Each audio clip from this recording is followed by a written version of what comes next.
everyone should have this worksheet right here. Let's take a look at that real quick.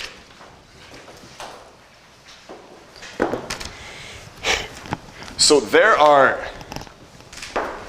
it's off.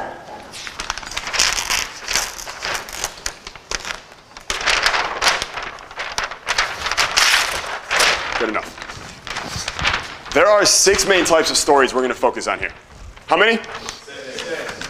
When I keep saying a number and then I ask you how many, what am I doing? Getting engagement. Getting engagement. Yes. What am I getting? Engagement. Isn't that cool? Yes? Yes. Cool. So, there's 6 main types of stories. Before we wrap up today, we're going to work on the most important one, and then tomorrow we're going to start in on the other 5. Is that cool? Yes. Cool. If you had said no, I'd been like, screw you, okay? So, the 6 stories. Number 1 is the origin story. What kind of story? Origin story. See? It's great. Origin stories are huge. Every power speaker has an origin story. Their audience knows their origin story. Their audience, in fact, will remember their origin story maybe more than any other story that they have. And when their audience is getting dinner together talking about that speaker, they will recount and retell that person's origin story. When we meet someone new, we always want to know, how the fuck did they get here? Like, what were the things in their life that shaped them, that brought them here, that made them who they are and on the mission that they are on today? Does that make sense? What is my origin story? Broke in your mom's basement. Broke in my mom's basement.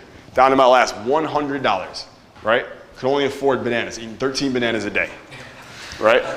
Down there, right? And then I discovered these high income skills, this copywriting thing and Kaizen, and then I became a millionaire in how many months? 9. You guys all know it. That's a good origin story, right? You're good. Never give up, all right? So that's an origin story. Origin story, that term comes from superheroes. You think Marvel tells good stories? Jesus Christ, yeah. All right. You want to know how good their stories are, how they make it? Here's what they do. They write the script for the movie, and then they shoot the movie, and then they screen test the movie 2 minutes at a time to a control audience. 2 minutes at a time. And then any of those 2 minutes aren't super captivating. This way the audience can't see the whole movie. They can only see a 2-minute clip, right? And then if the audience doesn't 10 out of 10 that 2 minutes, they reshoot it. They rescript and they reshoot it. And they do this, it's a 180-minute movie. They do this 90 times until every 2 minutes it's a 10 out of 10. That's insane. The movie's guaranteed to be amazing. That's why they're all so good. Thor Ragnarok went through that for like months. That's why that movie is like ridiculously, incredibly intense. Like, that is the most entertaining movie of all time. Like, the world could be burning in hell all around me, and that movie's on, I'm locked in. That movie is so good. Like, I've seen it, it is so good. Thor Ragnarok, I remember I was flying back from Tokyo, saw it the first time, I watched it in my seat, I was like, this is good. I watched it immediately again. Like, I watched it again. Then I finished the second time, I got drunk on wine, fell asleep, woke up in America, I've still had a couple hours left, watched it a third time. Right? When I find something I like, I just stick to it. All right? I stick to it. That movie's so good. That's how they do that with their movies. Right? With their stories, because they know it's so important. Right? What is, well, we have it here, right? So Batman is a good example, right? He's not Marvel, but it's, so Batman's origin story is in a sentence: as a small child, Bruce Wayne witnessed the murder of his parents in a dark alley. This led him to devote his life using his family fortune to rebalance the hands of justice. Is that basically Bruce Wayne? Yeah. Notice it doesn't say anything about like the Joker. It doesn't say anything about like his suit or his car or his motorcycle or like his kung fu moves. It doesn't say anything about any of that stuff. It's about the origin. How did this happen? What is the origin of the universe? This origin story of the universe? The Big Bang, right? That's, for now, that's the origin story, right? So here's some examples of origin stories I just put here for you, right? JC in his mom's basement, right? That's the origin story. Tony Robbins washing dishes in his bathtub, origin story. Napoleon Hill in Andrew Carnegie's office, that's the origin story. Michael Jordan getting cut from the team, right? That's MJ's origin story. Steve Jobs in his parents' garage building Apple, right? That's the origin story. Bill Gates in his dorm room building Microsoft, right? That is the origin story. You guys notice all these heroes have origin stories, right? So a good origin story has these components, right? This is the general flow of an origin story. Your world was normal. Then a challenge presented itself. In the course of dealing with that challenge, whether you failed or you succeeded, you had an aha moment, and that moment led you to do or create something that does or could solve a problem or make things better for others. That's generally an origin story, right? Bruce Wayne was a small child, and then his parents were killed in a dark alley. That's the challenge, right? In the course of dealing with it, he had this aha moment that he was going to rebalance justice. He was going to clean up Gotham, right? And that's basically, that was the aha, and that's the mission that he's on, right? Typically, an origin story goes like this. Remember these two parts, right? It goes origin, mission. The origin story gives birth to the mission. It is the catalyst for the mission that you are on today. I was in my mom's basement, down to my last $100.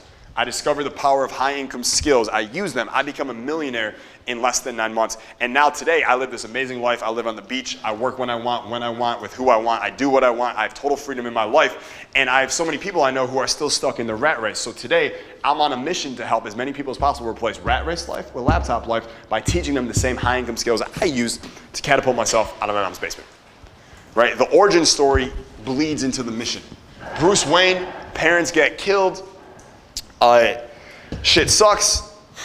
He has an aha moment that other people are going to get killed too in Gotham City if no one cleans it up. So he goes and he learns these skills in the art of ninja stuff, and he uses his family's money, and he's on this mission now to clean up Gotham. So no other child has to watch their parents get killed in an alley too. That's the origin story. Tony Stark is living this playboy lifestyle, and then he's in Iraq or Afghanistan, and his truck gets shot down and it blows up, and he gets taken in a cave by terrorists, and in that cave he realizes, holy shit, it is my weapons that the terrorists are using to attack America. I need to rebalance this. I need to fix this. He builds a suit. He escapes from this cave, and now he's on a mission to end terrorism and clean up his family's business. Origin story leads into the mission, right? You are at a normal job, right? And then you go to this high status summit and you realize there's a whole better world out there for you. You could be living a laptop life. You could be balling out. You could be helping people. You're doing all the things you want, right? So you go to this event, this power speaker event, and you learn how to be a power speaker, right? And then you go and you use these tools and you become a great speaker on video, and you do lives and webinars and live events. You speak on other people's stages and you start living this amazing life, and your bank account shows it. And your family's so proud of you and everything's amazing. And now you're on this mission to help other people replace rat race life with laptop life by becoming power speakers themselves. You guys see how that could work too? Right, so it goes origin into the mission. So the way I like to pull out your origin story for you is asking you a series of questions. And these questions kind of stack the flow of the origin story. Meaning, once you answer these questions, you'll be able to retell your origin story in a really captivating way in order through the questions. All right, so what we want to do is I want to take about, what time we got? So it's 5:50 now. We're supposed to end at 6. Are you guys cool if we end at like 6:20? Yeah. Okay, cool. So let's take like 12 minutes right now. And you don't need to write perfect answers. Shorthand is going to be just fine. Trust me. Details, just quick details. Answer these questions. The last question you're going to answer is on page 2. And the question is, what was the end result? What's the last question you're going to answer? Perfect. So let's start answering these right now. If you have a question as you're going through it, just raise your hand and I'll come over. That was fast. I was moving this to let you go to me. This is too small. Gotcha. Yeah, come here real quick.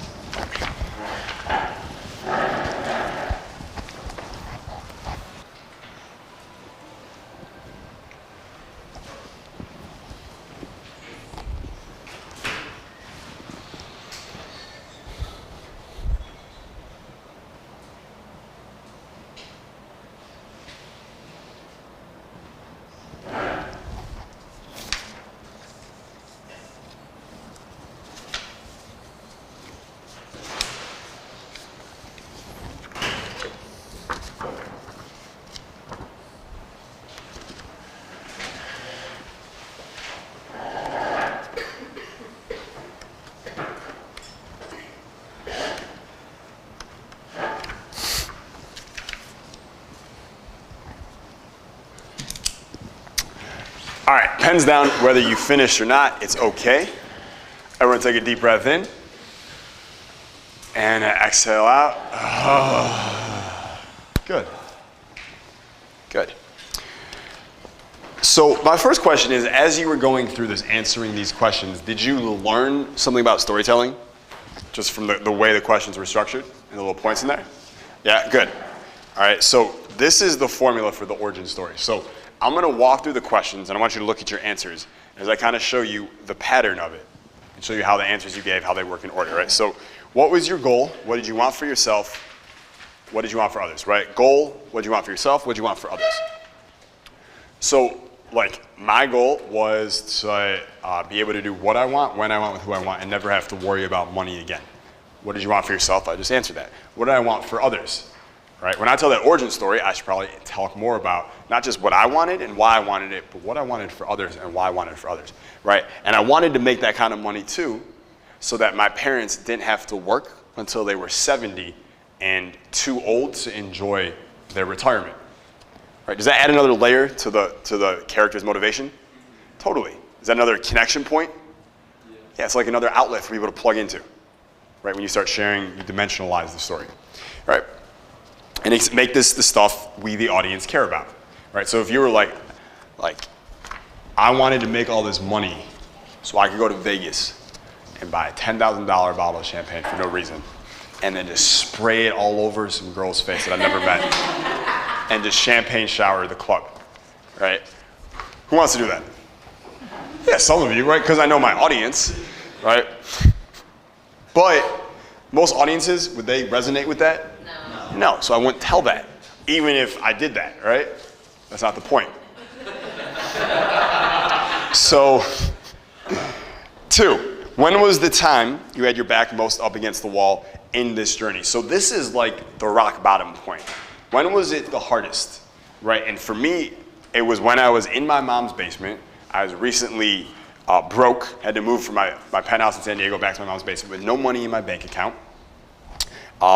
And all my friends were like, dude, what are you doing at home? We thought you were like made it, you thought you were living in California, and now you're back here in Michigan. Like, what's going on, man? Right? And a girl came to my house. She was collecting donation money for the local like book library, like the local school's library. And she was asking for like $10, and I didn't have the money, and I lied to her. I told her, I don't read books. I don't support that kind of stuff. All right? Because I was too embarrassed to tell her I didn't have money. Right? So I could share all that stuff. Right? I could share all that stuff. Part of me, by the way, whoever has heard the Jim Rohn story and the girl who tries to sell him Girl Scout cookies? Anyone know that story? And he didn't have the money in his pockets to give her for, right? So I knew that story about Jim Rohn, and part of me, if I think back to when I was like 22, 23, I think I told the girl that just so I could tell the story years later like Jim Rohn did. Like I'm not sure, but part of me thinks that was my motivation. Like, I don't know. But I definitely was inspired by that, all right? In the wrong way. Like, don't give people money, even if you have it. So you can tell a story later about how you didn't have the money to give people money. Honest. So you share that, right? So it's like, here were my goals, here's why I wanted it for me, here's why I wanted it for others, and here's where I was starting from, the rock bottom point, right? And then 3, how did things, to your chagrin, get worse before they get better? So in every story, remember we talked about conflict, right? Things need to get worse for the character before they get better. It can't be rock bottom, it needs to get even worse, right? And the way you can do that is 3 ways to make it worse. We can raise the stakes, right? So I could say, and then I found out that, like, knock on wood, my mom was sick and these hospital bills were gonna come and we didn't have the insurance to cover it. Do I need to make more money now even faster? Did I just raise the stakes? That story become even more interesting?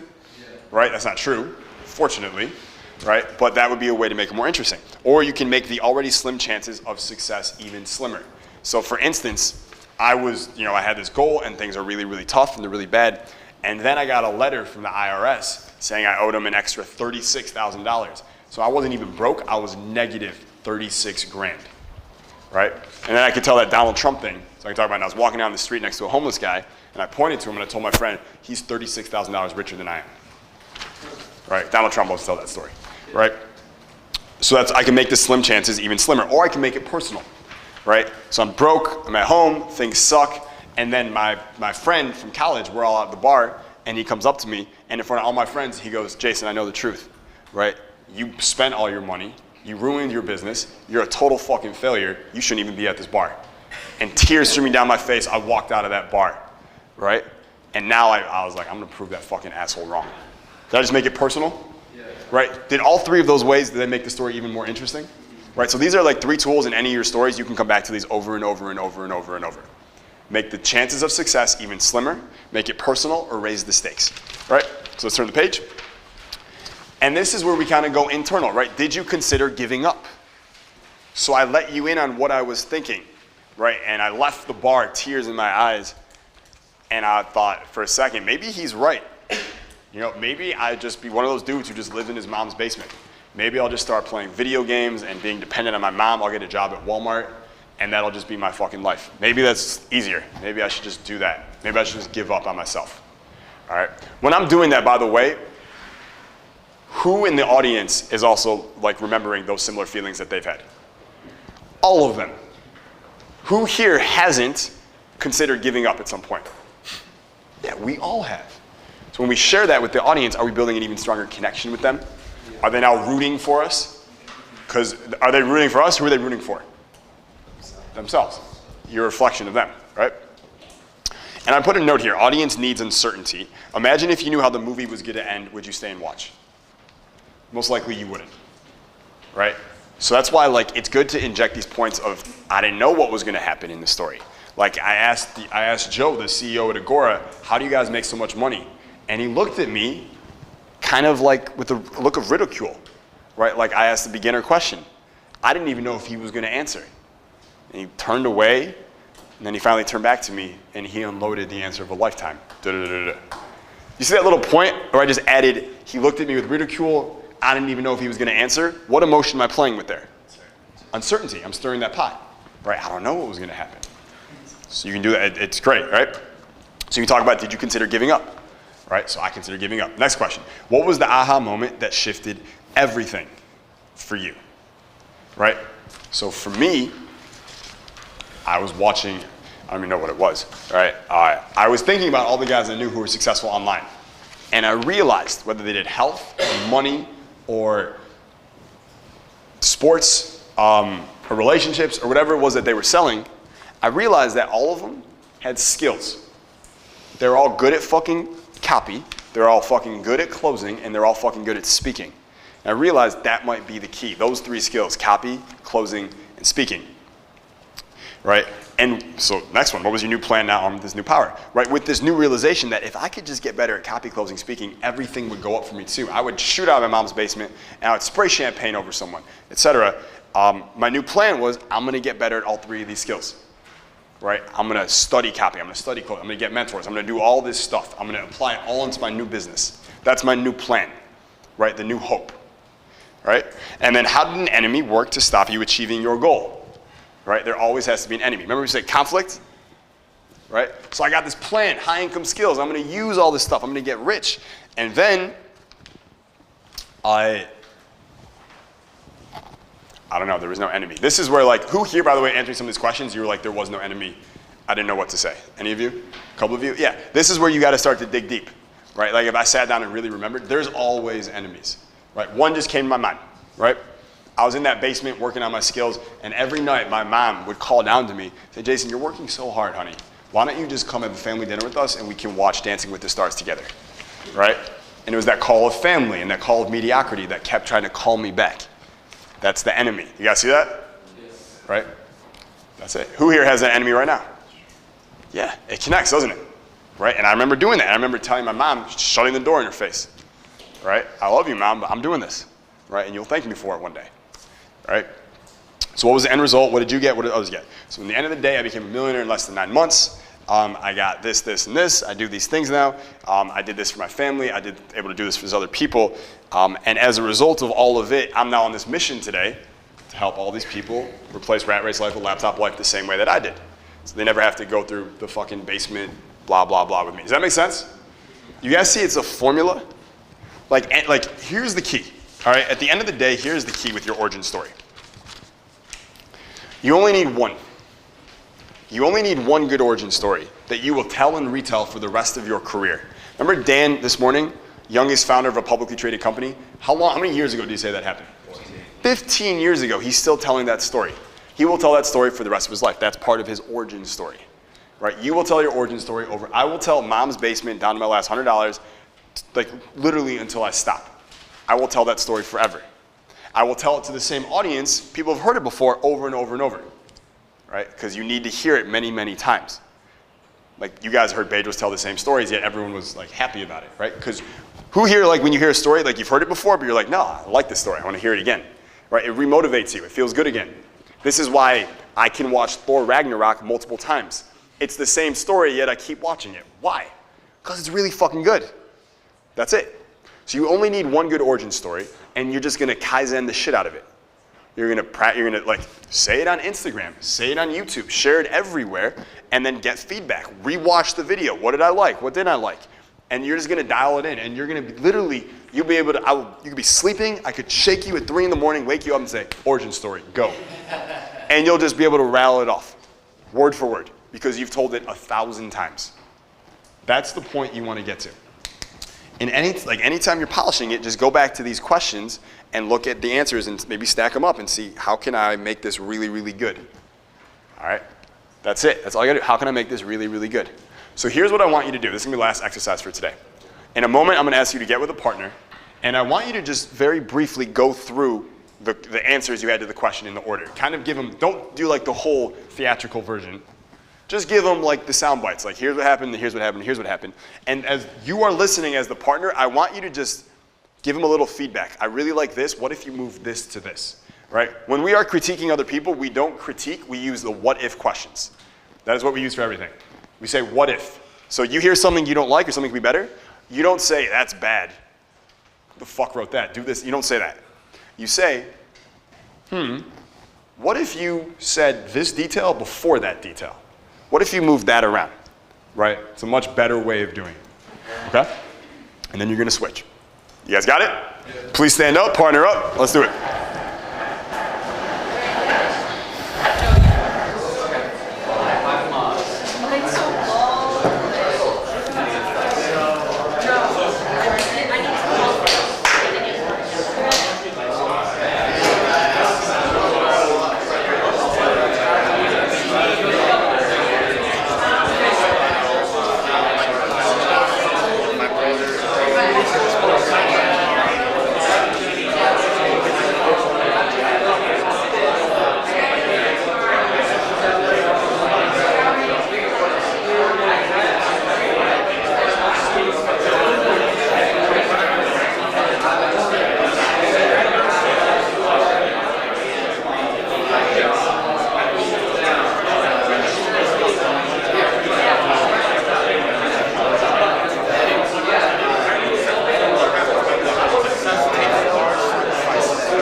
So I'm at Power Speaker right now. We are now 9.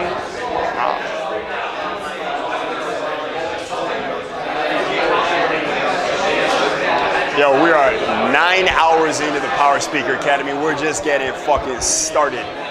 If you're here in the background,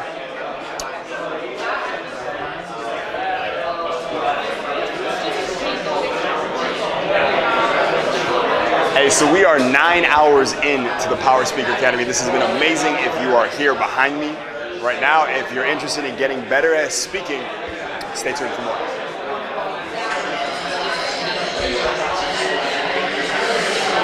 Hey, so we are 9 hours into the Power Speaker Academy. This has been amazing. If you're here behind me right now, if you're interested in getting better at speaking, stay tuned for more.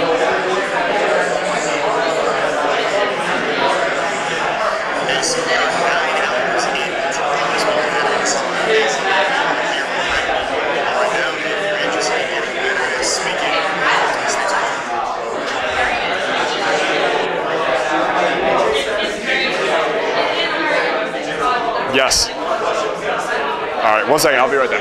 Yep.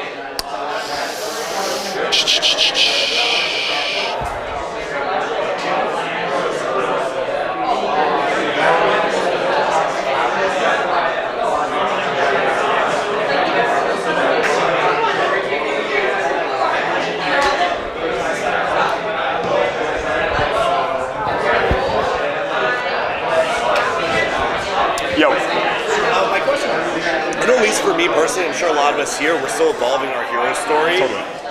Are we just saying like in what success we've accumulated today and also kind of future basing as like I'm learning the great skills of EIE to one day? Sure. Yes. Yeah. Because right now, like, you're never gonna lie to your audience. Right. You never do that. You don't want to. So, but the thing is, like, in the land of the blind, the one-eyed man is king. So, like, maybe your story won't apply to me. Right. Because I might be further ahead right now, which is fine. There's a lot of people further ahead than me. Right. But there's a lot of people who aren't as far ahead as you. Okay. And your story is gonna inspire them. Interesting. Right? The origin story is so important because people need to know who you are and how you got here.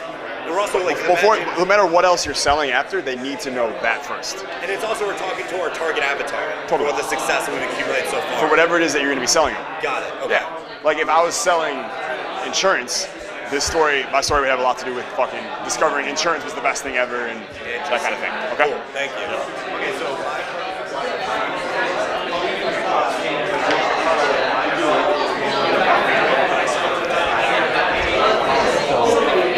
Always a coffee.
Driver's license or ID.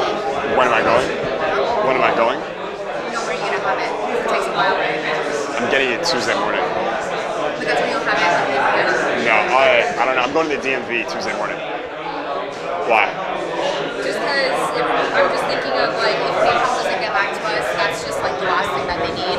Gotcha. In order to unlock their account. Hopefully I'll get it the same day. I don't know. We're going with the police, right? With who? You're going with the household, right? No. No, there's like a girl, you give her like $100 and she like walks you in the back door and it goes a lot faster. In one of the Facebook groups? Yeah, Natalie found her. Okay. Keep it posted. Okay, yeah. I like that stuff. What? Not going to the DMV. Fuck that. Yeah. It's a good story. I went to the back door. DMV. say my third business.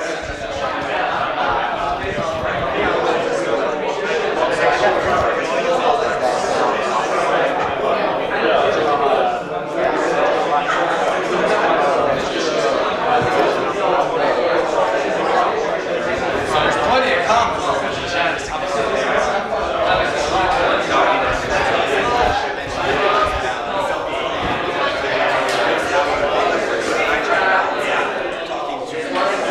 How's it going over here? We have the same issue. I mean, we didn't get this far. This one was because I still hadn't got my end or something. Got you. So as I was telling them, right, like in the land of the blind, the one-eyed man is king. Meaning, like maybe your hero story isn't gonna appeal to me because I'm gonna be further ahead right now, right? Which is fine. There's a lot of people who are fucking way ahead of me, right? But to all the people who aren't as far as you, your story is gonna appeal to them. So even though you're not as rich or successful as you're gonna be, yeah, that's fine. Where you are right now is a lot more successful than a lot of people out there, and your story is gonna appeal to them, depending on what you're selling. Do you know what you're gonna be selling yet? Well, I do real estate, but I mean, I also want to get into it. So your origin story, if you're selling real estate, is going to be your real estate origin story, like buying your first house or selling your first house. You've sold a house? Oh yeah, no, I mean, Who's your market? Who's listening? Is it home buyers or is it realtors? It's home buyers. So you're going to tell the story. You haven't bought your first house yet, so make that part of your story. Where like I'm this realtor, and I have the goal of owning this incredible home one day for my family, etc. And I've sold these many homes, but I don't even have my home yet. Right? And you start from there. As to like what you're thinking, how you're planning to buy your first home, and what you're going through, the ups and the downs, using those questions. Does that make sense? Because then your journey that you're describing towards your home that you're going to buy one day is a reflection of the journey they're experiencing listening to you. Okay? And it doesn't even matter that your story, the point of this isn't that you're successful, it's that they connect with your journey so that they know, like, and trust you for everything else you say in the future to them. This is about connection. Okay? Yep.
But I'm also getting into. I got into the EIE program, copy badass, copy capital certification. So you're going to copy.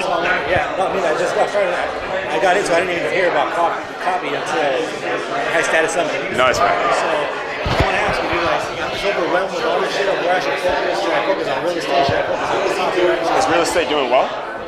No. It's not doing well. I mean, I got licensed last year. I sold 2 homes. Do you like it? I like that when these 2 homes that I sold, I realized I didn't put a lot of work, hour-wise, to get the amount of money I made. As an example, the first home I sold, I made $1,800, and with the people I sold it to, I worked less than 40 hours. So I'm like, oh, I made this much money in a little time. Right. But I mean, I'd rather live the laptop lifestyle. Then, like, you need to pick a path, whether it's going to be email income or something else. You need, like, for people going from like a normal life to laptop life, like the thing that's going to take you from here good to like huge is skills, copy, closing, speaking. But just learning copy, closing, speaking right now without a business model to apply it to, you're like, I'm skilled, but I don't know what the fuck to do. Does that make sense? Yeah. So you need a business model first, and then you build up the skills. So I would do email. Or I'm working on something else similar to email that you may want to look at, but it's going to be one of those. So you're saying email is a business model? Yes, email income is it is a full business model. That's what it is. Yeah. Okay. All right.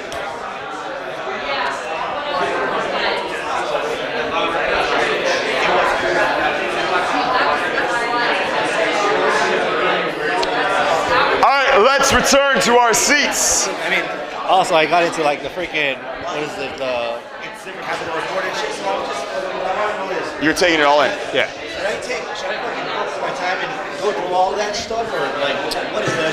Just forget all the rest of that and just Focus on EIE. Gotcha. Focus on EIE. That and copy. Focus on EIE only.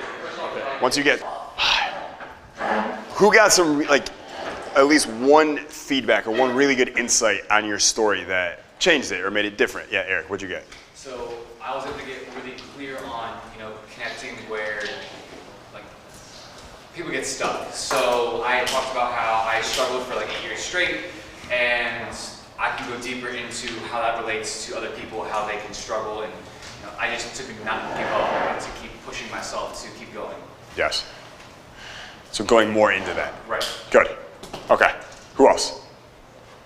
Yes. I didn't create enough detail. I didn't list enough detail for my audience to understand. So there was like a few key factors that were actually interesting in my life that I didn't actually, state, Yes. my origin story. Yes. Details like I had 6 failed businesses before, and that I was going to be in jeopardy with, keeping my relationship with my parents.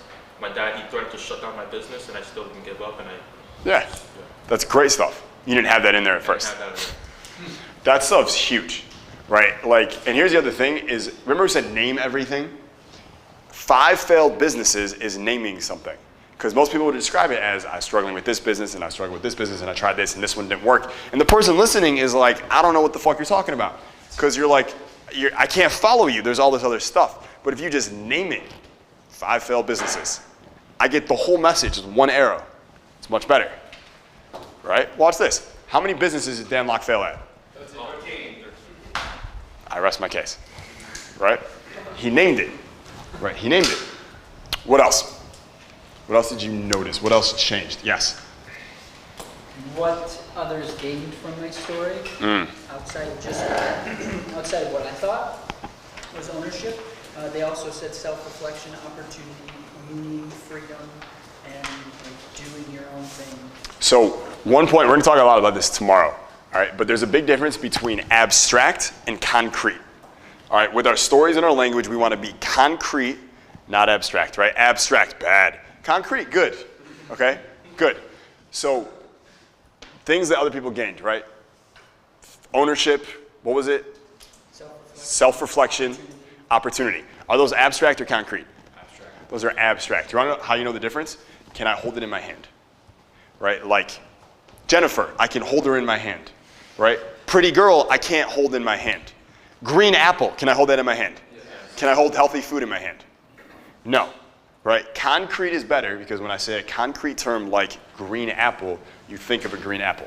I put a picture in your brain. The more pictures I put in your brain, the more influence I will have over you, right? When you said opportunity, did anyone get like, you see anything in your head? You saw a pyramid. Dude, you've been around MLM way too long, dude. Right, you saw a pyramid. So, and that's the other problem, right? So watch this. Everyone think of a dog. What kind of dog you think of? My dog. You thought of a pit bull. What about you? Husky. A what kind? A husky. Husky. Cool. What kind did you think of? A poodle. Black lab. A black lab. Sean, what did you think of? My husky. Your husky. What did you think of, Stanley? German Shepherd. A German Shepherd. Carlos, what did you think of? Chihuahua. A Chihuahua. James, what did you think of? Pomeranian. A Pomeranian. We all thought of different dogs, right? What if your story was about a French bulldog? But you said dog. Whole story is messed up. It's all different, right? Dog is too abstract. Like I could say one abstract word and everyone thinks of something different. But if I say French bulldog, what do you think of? Anything of mine, right? French bulldogs. If I say husky, what do you think of? A husky. So we got to be very clear. So words like opportunity, self-awareness, ownership, they don't mean anything. Yes, they mean something, but they don't put a picture in anyone's head. They're not tangible, they're not concrete. So instead of self-awareness, you might say, and my friend realized that his girlfriend was treating him like shit in his relationship, and he became aware of this, and he took the actions necessary, and now his relationship is better than ever, right? Does that communicate self-awareness or more awareness without having to say self-awareness, right? Did you guys see a guy in a relationship who was like a rug? He's getting walked over, and then he flipped the rug up, and now he's in control, right? Like, that's concrete. So that's what we want to do with all your stories, all your anecdotes, all of it, all right? Switch it to concrete. Cool? Okay, good. A couple points I want to point out about origin story as I was talking to some of you. One is that who here feels like I'm not successful yet, I shouldn't be telling my origin story? Good, a few of you. So remember this, in the land of the blind, the one-eyed man is king. All right, so maybe your story isn't further ahead than mine, right? That's fine. There's a lot of people whose story is way ahead of mine. They're way ahead of me, right? My origin story doesn't appeal to them. It appeals to all the people who are behind me on the way. Right? So for your story, it might not appeal to people who are way ahead of you, but it's going to appeal to all the people who are behind you. Right? You're a living, breathing, happy human being. You are successful. Make sense? Yes. Right? Also, if you are selling real estate, then your origin story should be about fucking real estate. It should be your real estate origin story. Right? If you're selling pharmaceutical stuff, that's what your story should be about. If you're selling energy, that's what your story should be about. If you are selling coaching, that's what your story should be about. It should be related to the thing that you're selling, right? You want to take it back to that. And that could be as simple as just changing a few small details in the story, right? Because it's planting the seeds for the pitch or for whatever you're going to be selling, whether that pitch is in an hour or 6 months from now, right? The second thing is that the big reason we tell the origin story, again, is because the audience needs to know who is this person and where did they come from. Like, if I don't know that about you, I'm just going to fill in the blanks. So if someone's up there telling me they're like, 5 ways to like make more money or something, and I don't know where they came from or how they got there or anything about them, you know what I'm gonna be thinking? Fucking asshole. He's here to sell some bullshit. He's gonna sell me some stuff. Because he didn't put the story in my head, so I have to fill in the blank, and it's probably not gonna be the story he wanted me to fill in the blank with. I don't want any of my audience to fill in the blank. I wanna fill all the blankets for them. So it's exactly what I want it to be for maximum influence. Does that make sense? Right? So that's why, like, if you're writing a book about yourself or your story, chapter 1 is your origin story. If you're giving a 60-minute talk, the first 5 minutes, that's your origin story. Right? If someone, like, we're about to do something on Instagram where we're going to get a lot of followers in a short amount of time. For all these new people, what story do you think I'm going to tell them first? My origin story. It comes first. They have to know who I am and where I came from and what shaped me to bring me here. They have to know that first. Right? And the reason for that is connection. The point of the origin story is not to put you on a pedestal and give you and credentialize you, and give you credibility. It's to create connection with the audience. And your story is like their story, or better said, their story is like your story. So now you're like, oh, I'm like this person. We're exactly alike, right? Wow, I was in my mom's basement. Wow, my mom used to try and get me to watch TV and just settle in my life and take a safe route. Wow, that was all my thing too. I feel really connected to this person now. So now everything I say after that is like coming through with maximum influence because you're so aligned with me. Does that make sense? Yes. So that's why we tell the origin story. Any last questions before we put a bow on today? Yeah. You should have a short, medium, and a long version. So you should have a version that could go 7 to 10 minutes, a version that could go 3 minutes, and a version you could tell in like 45 or 60 seconds. Right? The difference is, of course, in the 45 or 60 seconds, you're going to leave out a lot of details, right? In the really short one. And you have to be okay with that. Like for me, my short version is, a few years ago, I was living in my mom's basement down to my last $100. It sucked, right? It's not cool living in your mom's basement. And I knew there was a better way out there. I knew I didn't want a rat race life. I wanted to live the laptop life, to do what I want, when I want, with who I want. And I figured out that there was only 3 skills that all the millionaires I knew had, and that's what made them millionaires. So I figured out these skills, and I became a millionaire in less than 9 months, and I sold over $40 million online before the age of 30. Then I taught these skills to a 61-year-old man. He became a millionaire in less than 12 months. Then I taught them to a 28-year-old who lived in Atlanta. He became a millionaire in less than 12 months. I realized I'm pretty good at this shit. Right? I want more millionaire students. So now I'm on a mission to create 100 millionaire students, and I want you to be next if you'll let me. So click the link below, blah, blah, blah, blah, blah. The alarm goes off. Okay? That's my short version. That was like 60 seconds. right? What are all the details I left out? Nothing about San Diego going broke. Nothing about my mom in TV, like trying to get me to settle, right? Nothing about bananas. Nothing about, like all those details are left out, right? And you just got to stay on the important points. Make sense? Yes. Any other questions? Origin stories, yes. If you know your story might feel real, but the stakes aren't necessarily high enough. For example, I've heard a number of stories about millionaires literally going from broke or in the poverty Sure. situation to the high one. I mean, unfortunately, in air quotes, there are people who don't go from one pole to the other. And for me, I'm finding if I can say, here's a dream I had when I was young and now I'm living it, that might provide some contrast, but I'm here to put myself out there and on video here to say, is that really going to cut it when it comes to connecting with people if you're saying I'm doing something I've always wanted to do as a child? I just don't know if it's going to... Is that what you're doing? Are you doing exactly what you wanted to do when you were a kid? I'm on the way / on track / doing it, yeah. Okay. Well, one, you're not totally doing it yet.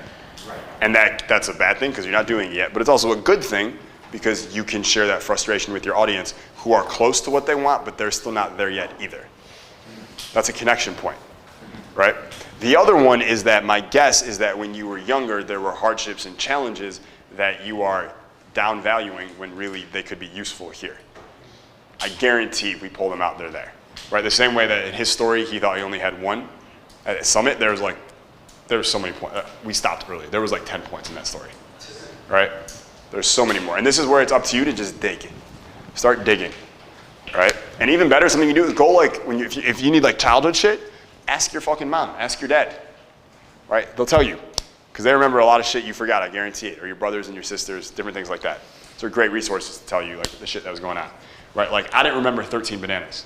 My mom reminded me of that because she would come down in the basement and be like, what the fuck is all these bananas for, right? Like, what's he doing down here? So like, I got that from her, right? Any other questions? Origin stories. Good. I want you to, in a moment, stand up, talk with a partner, and I want you to share your origin story with them, the short version, and then them share their story with you. And I want you to see just how much you're not good at it when you're not in state, because no one here, doesn't look like anyone here is in like state right now. Maybe a couple of them over here. All right? So let's just do that right now. We're gonna start to like warm up. You share your origin, they share theirs.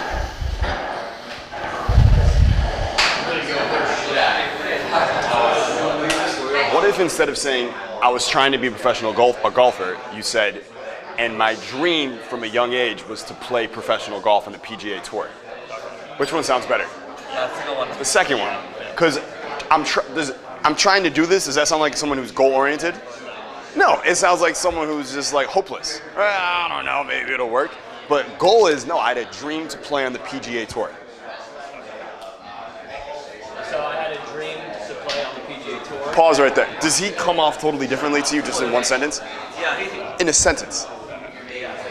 Good. So I wanted to, my dream was to become a PGA Tour golfer, and I realized, like, I saw my dad and how stressed out he was, and I felt like he probably had some regrets on his life. Character and the goal, and you told us what the conflict was, right? And then the value about you and your dad, and you don't want to end up like your dad.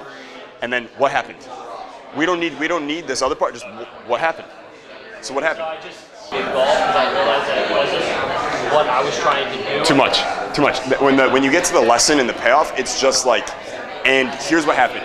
I did not play professional golf, but I learned a lesson that was more valuable than any amount of money the PGA Tour could have paid me, and it was this. And just say whatever the fucking lesson is, and you're good. Treasure. Yeah, share the treasure. And the lesson was this. As long as we're making progress towards a worthy ideal, we are happy.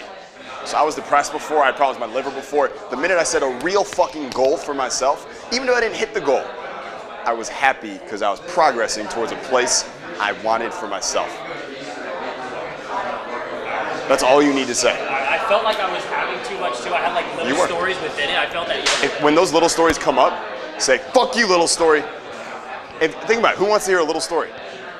No one, right? So it's just like my mindset shift. Mindset shift, That was what my mindset yes, shift mindset shift. Here's what happened, here's the outcome. and here's the most important lesson I pulled out, and let me share that treasure with you. Okay? All right. 1, 2, 3. Cool. So we had something back there I want to point out that I was talking with the three of them back there. So he was getting towards, can you stand up real quick?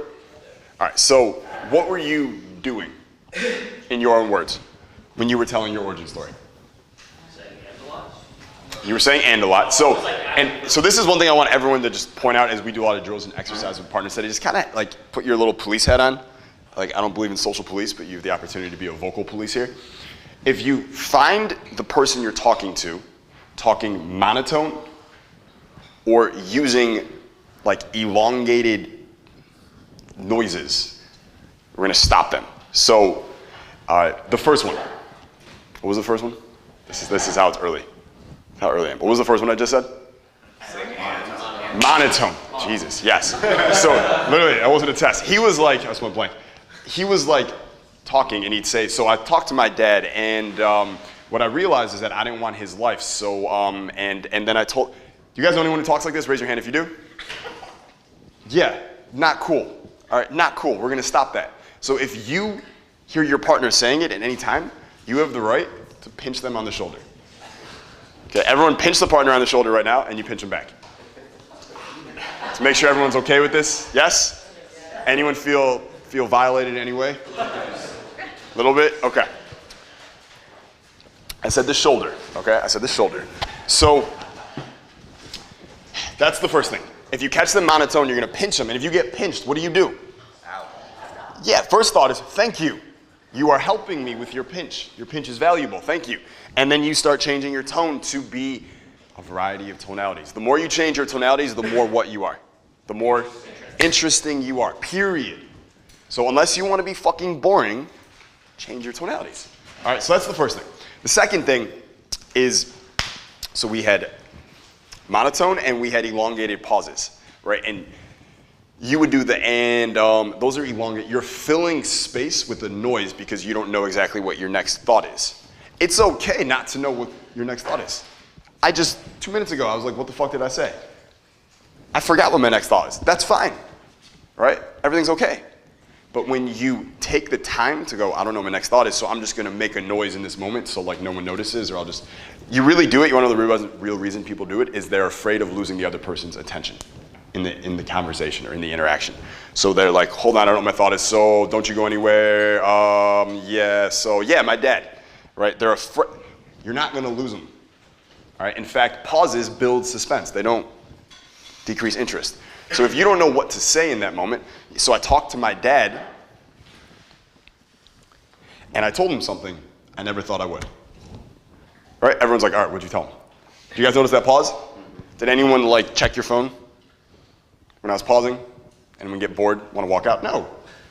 You were waiting to hear what I was going to say next. So it's okay to not know what your next thought is, even if you're on stage or you're on a video. I do it all the time. Watch rate doesn't go down. Once they're interested, they're fucking interested. So we're gonna avoid those things. Those are low status leaks, okay? So thank you. Give them some love. 1, 2, 3. All right, so here's what I wanna do now. I wanna change your state and then do this exercise one more time and see the difference. Anyone feel like as you were telling your story that you were like a little off? You're not on? Good, all right? This is gonna be a really powerful demonstration because you're gonna see what can happen. So I want everyone to stand up real quick. Good, and I want you to do tongue circles. Tongue circles, all right?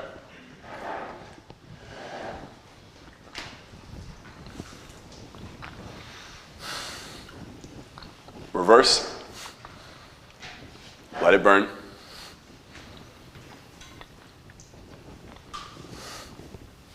Good. Good, now we're gonna go tongue sweeps. All right, windshield wipers.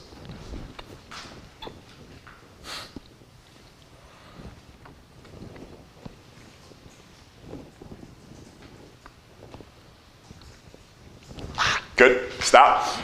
Now we're gonna go smile outs, all right?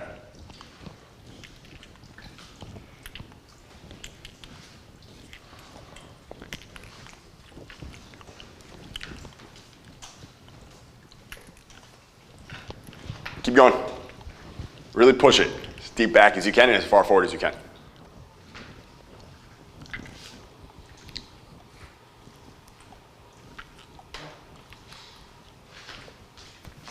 Hold in on the last out. Really push out. Good, give yourself some love. 1, 2, 3. Good, now I want you to close your eyes.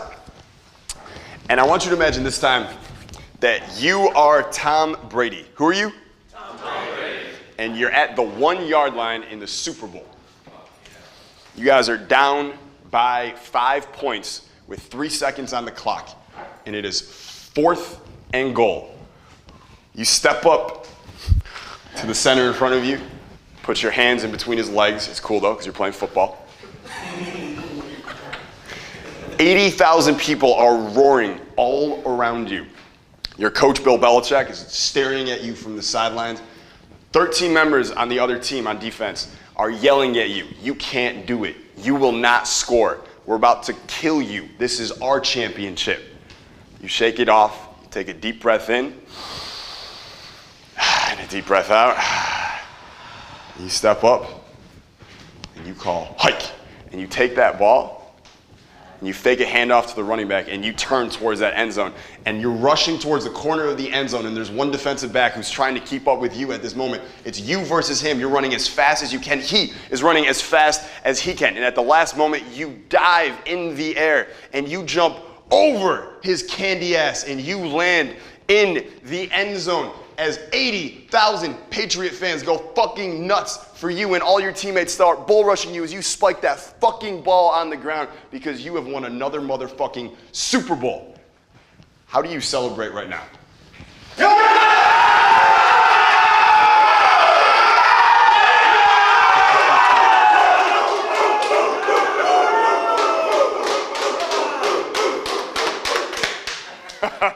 Beautiful. Give yourself some love. 1, 2, 3.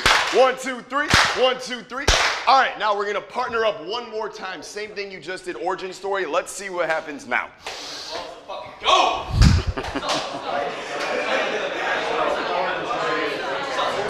All right, let's give our partners some love real quick. 1, 2, 3. So, what was the difference between just now and about 10 or 15 minutes ago? Default setting. State, default setting. Raise your hand if you notice your partner was more interesting the second time. Is anyone not raising their hand? Fuck you, partner. Yeah. Good. Who felt that you were a better storyteller and communicator the second time? Wow. Everyone. What did you learn? State really matters. Exact same person, exact same human being in the same room, in the same city, in the same state. The only difference is you did a 90-second visualization exercise and then you changed your physiology. You moved your body in a way that felt really, really good. And then you just talked again, right? Most people, when they do videos or they go on stage or they're doing webinars or anything, they just do the first way. I stood up and I started telling a story. The way power speakers do it is we do the state thing first. The celebrating, the certainty anchor, whatever we have to do to get ourselves into state, and then we tell our story. And look how much better a communicator we are simply because we did that one little thing most people won't do. Does that make sense? Yeah. Good. Jorge, was there a question? Well, I was going to say that because I was in better state of metaphor, that was really good for my story, actually just came out of me. Yeah. And he mentioned it, he was like, that's a really good metaphor. Like, I remember yesterday you said something about how metaphors just come out of you better when you're in a better state. So. Look at that. I'm a fortune teller also. Yeah, they used to call me the Oracle in college. That's what they call me. And in the most puerile way, I would be able to predict, we'd go out with friends and I'd be able to predict which of my friends would hook up with who that night. And then wake up in the morning and they'd text me like, dude, Oracle strikes again. So my friends would be like, dude, pick me. Right? But yeah, right, your state gets better. Like you had, dude, you don't have one metaphor inside of you, you have thousands of great ones. They're going to come out of you as you keep tapping into these states deeper and deeper. Period. Right? And then, of course, are you keeping a metaphor doc? Not yet. Okay, so metaphor doc. Everyone should do this. You know I have my Google Doc with my stories, right? My Rolodex. I have another doc called Metaphors. And it's literally just pages and pages of metaphors that I've heard that I like. And every so often, I just read through it, refresh my brain. I refresh, it's like a reference to my subconscious. And then I'm in state, I'm speaking, I'm talking, it just comes out of me, right? After I left Dan Pena's, I had like 40 that I added to that list, right? Doesn't have a pot to piss in, rip off their head, shit down their neck. Those are all Penaisms. How many times did he say that? Yeah, don't have two nickels to rub together. You remember any others? Swallow a revolver. What is it?